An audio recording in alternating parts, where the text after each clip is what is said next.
El juez Hurtado impone una fianza al fiscal general contraria a la doctrina constitucional. Vamos a explicar por qué. El magistrado ha abierto juicio oral contra el fiscal general del Estado, Álvaro García Ortiz.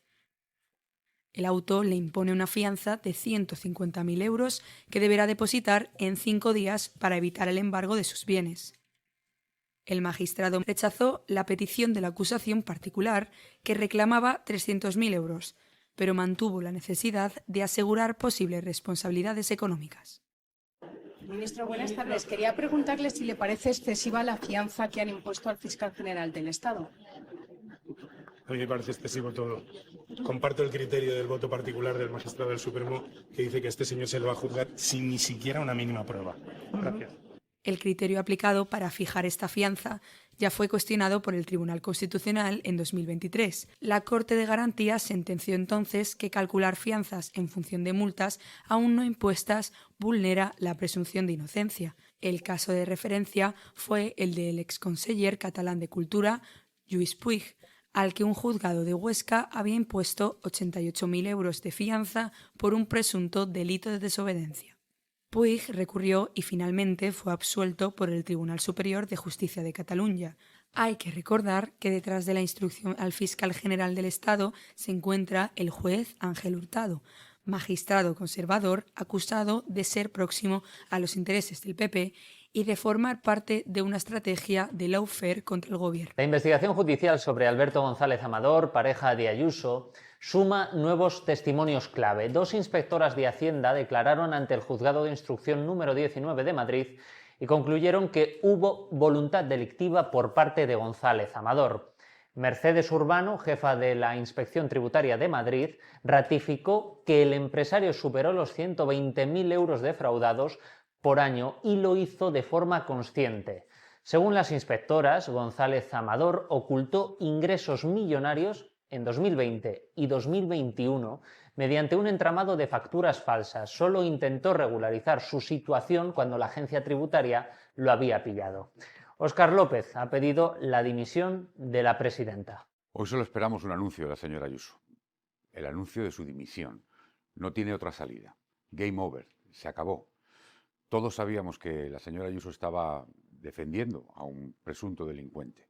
Y digo presunto a pesar de que su pareja ha reconocido y ha intentado pactar con la justicia reconociendo los delitos. El detalle que levantó las sospechas fue un incremento de más de 2 millones de euros en ingresos, pero con una tributación sorprendentemente baja. Las inspectoras detectaron 13 facturas falsas por valor de 178.000 euros emitidas por 6 empresas sin apenas actividad, todo para justificar gastos inexistentes. La esposa del presidente del gobierno, Begoña Gómez, ha declarado este miércoles ante el juez Juan Carlos Peinado. Gómez explicó que las funciones de su asesora, Cristina Álvarez, se limitan a organizar su agenda y a acompañarla a actos oficiales. El magistrado investiga a ambas por un presunto delito de malversación de caudales públicos. Todo entre acusaciones hacia el juez de lawfare, chapuza y de una investigación prospectiva, a ver si consigue pescar algo. Esto no ha pasado nunca. Ninguna mujer de ningún presidente del gobierno ha estado investigada o imputada por delitos que tienen que ver en su totalidad con cuestiones del gobierno de su marido. Y esto lo hemos vivido hoy. Según la instrucción, Álvarez habría realizado labores privadas para Gómez mientras cobraba un sueldo público. La asesora, que también acudió al juzgado, se negó a declarar, mientras la defensa de Gómez insiste en que las tareas de Álvarez siempre fueron logísticas y organizativas propias de su cargo de confianza. El abogado de la esposa del presidente sostiene que enviar correos o hacer gestiones puntuales durante la jornada laboral no constituye malversación y acusa al juez Peinado de una interpretación extraordinariamente extensiva del Código Penal y alejada de la realidad. Y a darle un carácter público que no tenía. Fíjese, el caso es completamente diferente, pero desde su alta responsabilidad, el presidente del gobierno, Pedro Sánchez, se lo mencionaba hace unos segundos, acusa a los jueces, en este caso, de hacer política. Vamos a recuperar exactamente lo que dijo, porque lo ha dicho al principio de esta semana. Pasan tantas cosas, han pasado tantas cosas esta semana que ya nos parecen prehistoria estas declaraciones del presidente Sánchez, pero vamos a oírla. Hay jueces haciendo política y que hay políticos que tratan de hacer justicia, sin duda alguna la hay. Afortunadamente es la minoría, pero la hay. Y hacen un daño terrible, un inmenso daño a la justicia. Si usted me pregunta por mis familiares, pues es que yo sé cómo viven, yo sé qué han hecho, cómo son. Por tanto, yo lo que espero es que la justicia efectivamente haga justicia.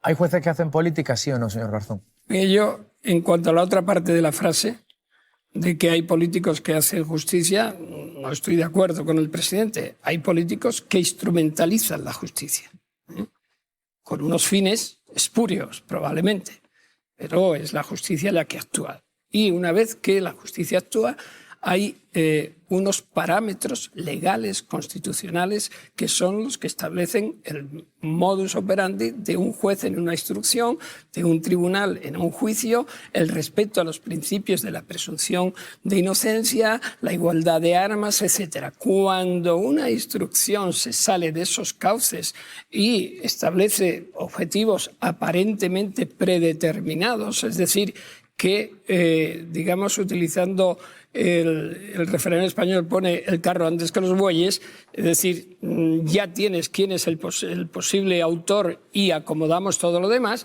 evidentemente se puede producir esa instrumentalización.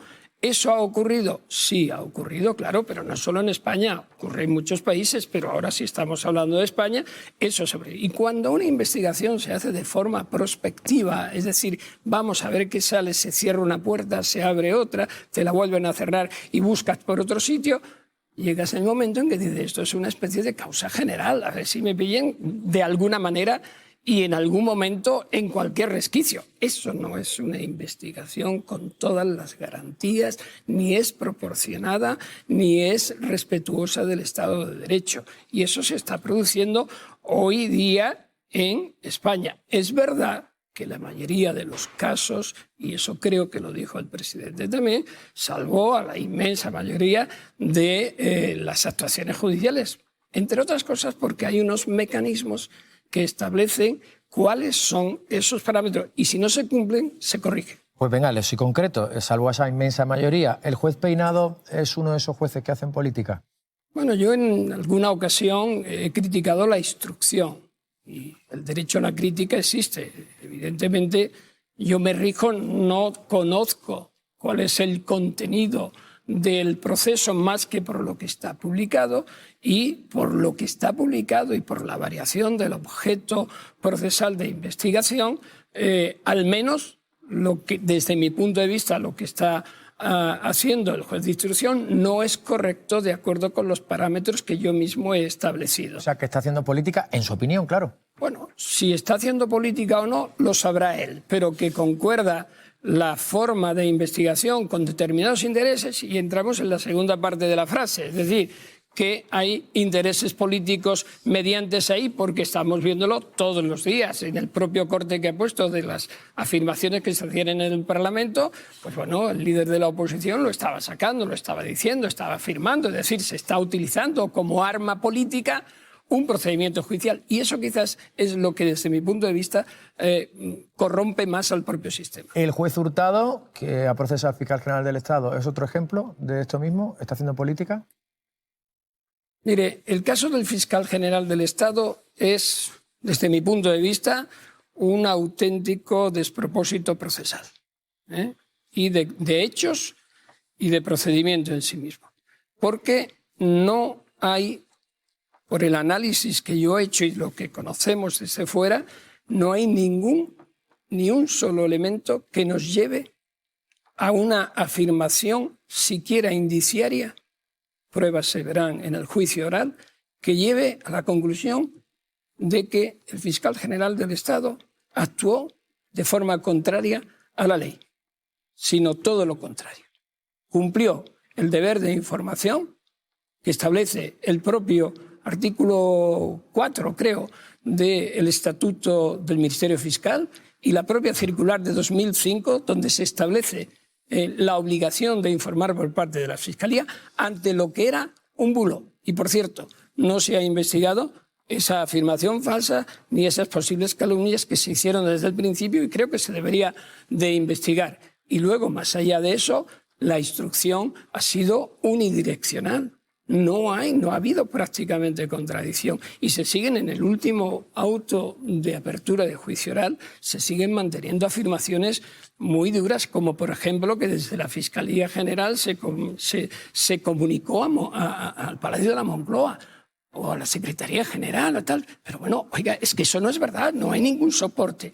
Y por contra, se rechazan los testimonios de varios periodistas, entre otros el de esta casa, de La Sexta, cuando han dicho categóricamente no fue el fiscal general. Entonces, no sé cómo van a probar cómo van a romper la presunción de inocencia. Me quedo sin tiempo, pero quiero hacerle una última pregunta, señor Garzón, y tiene que ver también con el presidente Sánchez. La última vez que estuvo usted aquí en este plató fue días después del encarcelamiento de Santos Cerdán.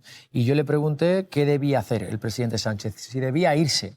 Y usted me contestó que debería hacer una cuestión de confianza o dar un paso al lado y que entrara otra persona. He leído textualmente su respuesta. ¿Sigue pensando lo mismo? No necesariamente. ¿Ha cambiado de opinión? No, yo internamente sigo pensando que ese hecho se debería de haber producido, pero es una opinión personal. Vale. A partir de ahí, el presidente ha dado una serie de explicaciones y ha habido debates políticos.